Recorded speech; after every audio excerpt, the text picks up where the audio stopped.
Hey, everybody. I'm Chris Metzler, one of the programmers here at SF DocFest. Welcome. As you know, we've been celebrating documentaries in all kinds of forms for the last 23 years by bringing some of the most interesting, unusual, and just cool documentaries from around the world to San Francisco. And you just had a chance to see the really terrific documentary Deep Listening. And we're lucky enough to have the director, Daniel Weintraub, here. Welcome, Daniel. Hi, thanks for having me. Most definitely. Such a cool film. I guess the good place to start would be is like, what was the kind of catalyst for you deciding to kind of go down this rabbit hole and know that there was this kind of larger documentary you wanted to make? Well, I didn't realize the scope of the documentary until I was probably a good couple years into it. About 10 years ago, I moved from New York City to the Hudson Valley, which is about 2 hours north of the city. And after editing a lot of other feature films and making numerous short films, I decided that my goal was going to be to make a feature-length documentary. But I had no idea of the subject. So, in kind of the sort of serendipity that just surrounds this project in general, I think the second day I moved here, my neighbor came over and we were talking. I didn't even tell her I wanted to make a film. I just said, I'm a filmmaker and a musician. And she said, "Oh, you should make a film about Pauline Oliveros." And so I knew somewhat about Pauline. I did not know, for example, that I was now living 20 minutes away from her. So about a year later, I was connected with Pauline and we met in person. And by the end of that lunch, we decided that we wanted to make this film. But I definitely was discovering her career as I was making the film. So like every shoot I did, I had to add four more shoots. It was one of those kinds of films. And this is, with a career like Pauline had, first of all, she had the output of probably four people. She had a career that, went from 25 to 85. And, what is she? She's a composer, she's a teacher, she's a philosopher. So it was really challenging um, subject. And it's also, my experience is what most people have. A lot of people know Pauline. They know her, oh, she's an electronic musician, or Pauline did deep listening, or she's one of the best improvisers in the world. But people don't realize the scope of it. So that was kind of my job as I got more into this, and particularly as Pauline passed away during the making of the film, um, that I realized I needed to make a huge movie that really showed everything. So, Well, that seems like kind of a neat way to kind of make a film in the sense of, being able to kind of discover it bits by piece, bits by bits, in the sense that, if you knew everything going into it, probably wouldn't have been such a layered and interesting, film as it is. What do you think it was in that kind of first lunch that you had with her that made her decide that she wanted to kind of entrust that story to you? Was there any reticence about like making a documentary, or was well, she? she said I had been introduced to her via email, and I sent her a couple short films that I had done that showed my intense focus on sound. In fact, one of them I didn't even realize at the time, because I didn't know everything about Pauline, what a perfect film it was to send her. If you've just watched the movie, you'll understand that this is a film where the entire soundtrack is it's sort of a post-apocalyptic film of a guy who's living alone in a cabin. The entire soundtrack is nature sounds and the static from a radio. so so I think she saw, she liked these projects. We met. She said, that she and Ione, her spouse, have been thinking that she needs a movie. And that, in fact, that was one of the first things I did, is I went home and Googled Pauline Oliveros documentary. And when I saw there wasn't one, I was kind of blown away. And I think that's the way Pauline was feeling. Like, she'd been in other films, but I think she was feeling the need to tell her story. She's approaching 85. And the other thing that I think really appealed to her is that I'm a musician and a recording engineer as well. Hmm. And I think it probably appealed to her that I was not an expert, because she understands that people who are really devoted to her are generally devoted to one aspect of her career.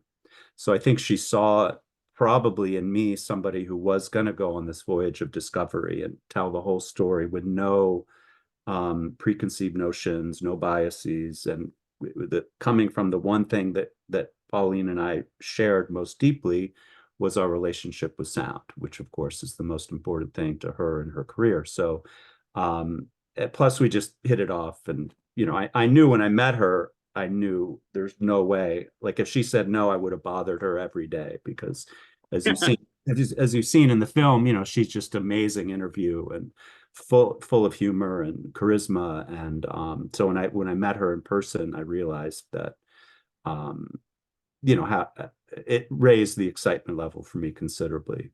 Yeah.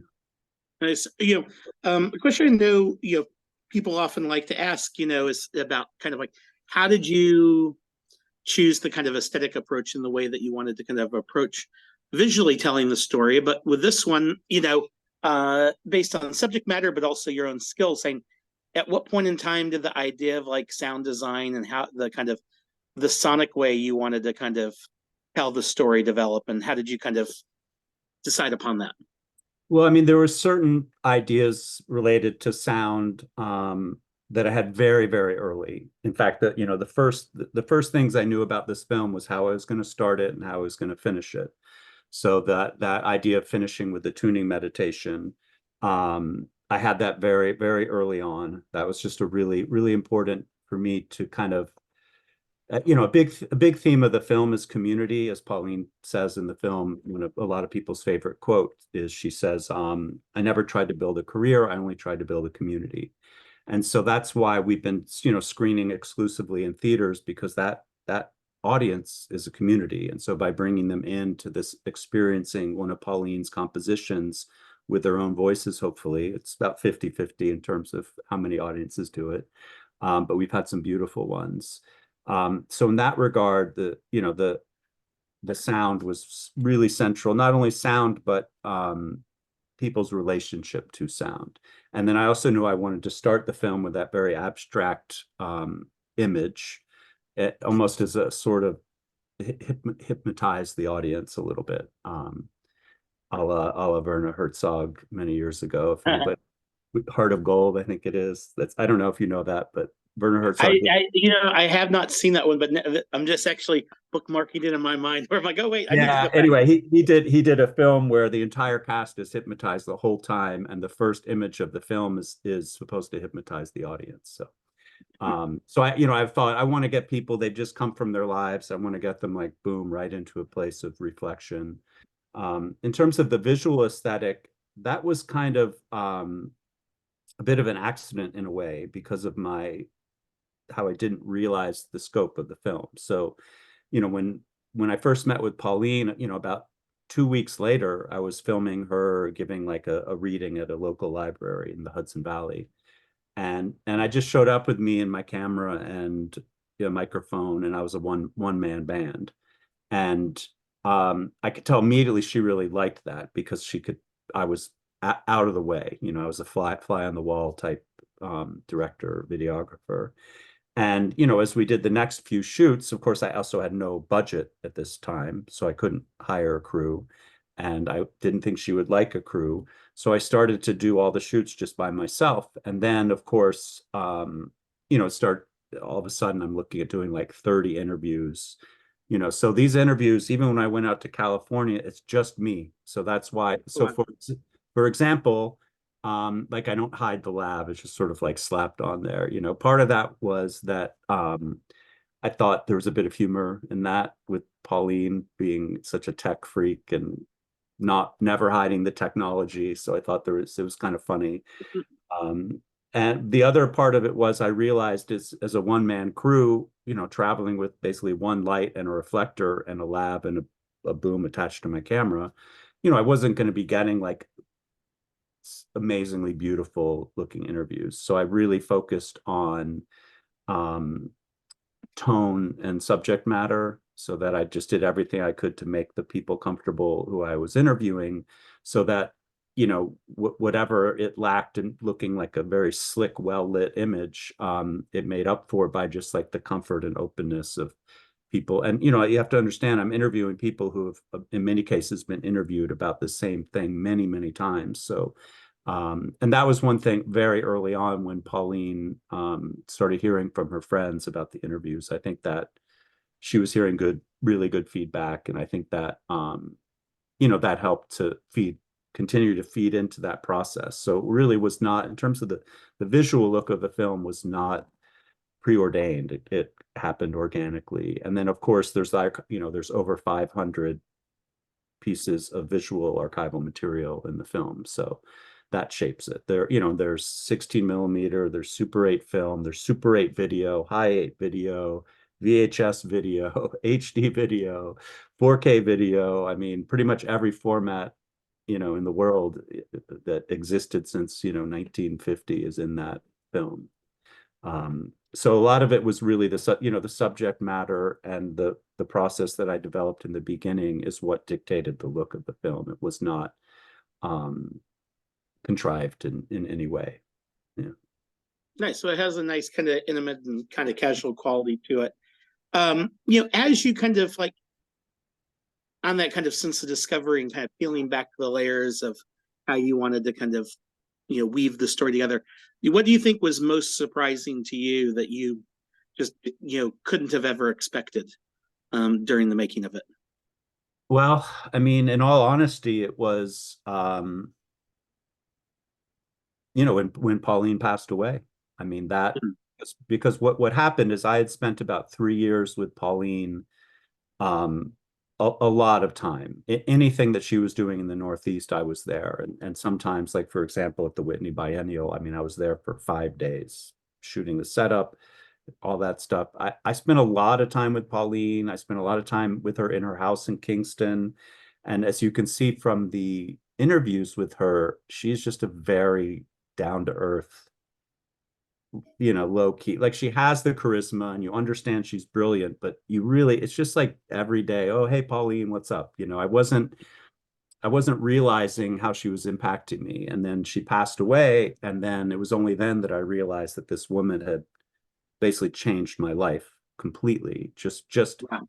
through osmosis and understanding her, these ideas that she had about, I mean, she really woke me up a lot of ways as an artist. Her approach to technology. I mean, I was like very cynical about technology. And, here's this woman who's almost twice my age, who's just completely open-minded, embraces every new, like, I could talk to Pauline about AI right now, because she would tell all of us, we would all be calm immediately. And she'd be like, no, see, we just have to do it like this. And I think, she had a real way of showing that technology was, rather than using technology to isolate people and create division, which is a lot of what's happening in the world right now with technology. She showed us a pathway to use technology to connect people and to open up experiences to people who maybe couldn't have those experiences without technology. And the other huge thing for me was just this idea of always thinking about community, even as an artist. So, and being able to do that, like, I always thought, oh, well, if I'm only thinking about the audience, like as a musician, then I'm compromising my vision. And Pauline shows us very clearly that you don't have to compromise at all. In fact, you could do the exact opposite, and still create an art form that, builds community and brings people in and gives them something to walk out of the space with. And so I've tried, starting with this film as well as my musical projects, those are two things that I've really tried to embody, as a human and an artist. And that's just kind of scratching the surface. But That's cool to think about. Well, as we wrap things up, I guess a question, or what I always try to remind our audiences, is that we're lucky enough that filmmakers like you share their films with us, especially early on in their life cycle. And so our job is for the films we like to go out there and kind of become, the films we like, some grassroots street team, So yeah. I'm wondering, how can people continue to follow the kind of journey of the film and you as a filmmaker, but then also where can we point people to, so we can kind of let people know there's this really terrific film out there in the world. Yeah, so we have a really unique situation with this film because of the fact that Pauline built a community instead of a career. Because what I've realized is that when you approach your career that way, that means when you're gone, your career keeps going because your career is this community you've built. So we've screened this film all over the world, and throughout most of this country in the past year without any distributor. In fact, I have not even asked anybody to screen this film. All the screenings are people hearing there's a film about Pauline and reaching out to me. And, we're talking 60, 70 screenings. Like it doesn't, as in that world, like that doesn't happen. So we have this really unique, grassroots existence already. So definitely the next stage for us is to, find a streaming platform. And so that, everybody can see this film, because that's, after sort of these screenings, which obviously don't reach a ton of people, but it does build this strong community, and people go out and think about Pauline and perform her music and things like that.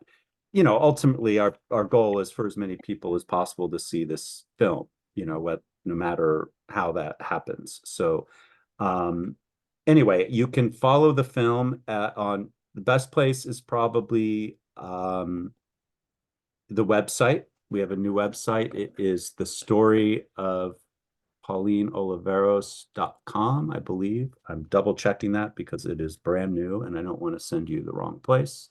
Yes, so the story of Pauline Oliveros .com, sorry. That's the website. There'll be updates there, not only about screenings. So if you miss this, there could be another screening coming in the Bay Area, for example. If you see it online and you feel like you want to have a in-theater experience. The other best place is the Instagram, social media. The same thing, the story of Pauline Oliveros film. That's the Instagram tag. So we're pretty good at keeping everybody updated. And if we're going to have a streaming partner or possibly physical media to sell, that would be the place where you'll find out about that. Cool. Well, thank you for taking this journey with Pauline and creating this really great story that you've shared with us, Daniel. Thank you guys so much for having me out there and letting us show this film in a place that meant a whole lot to Pauline in her career. Very cool. Have a great day. You too. Bye.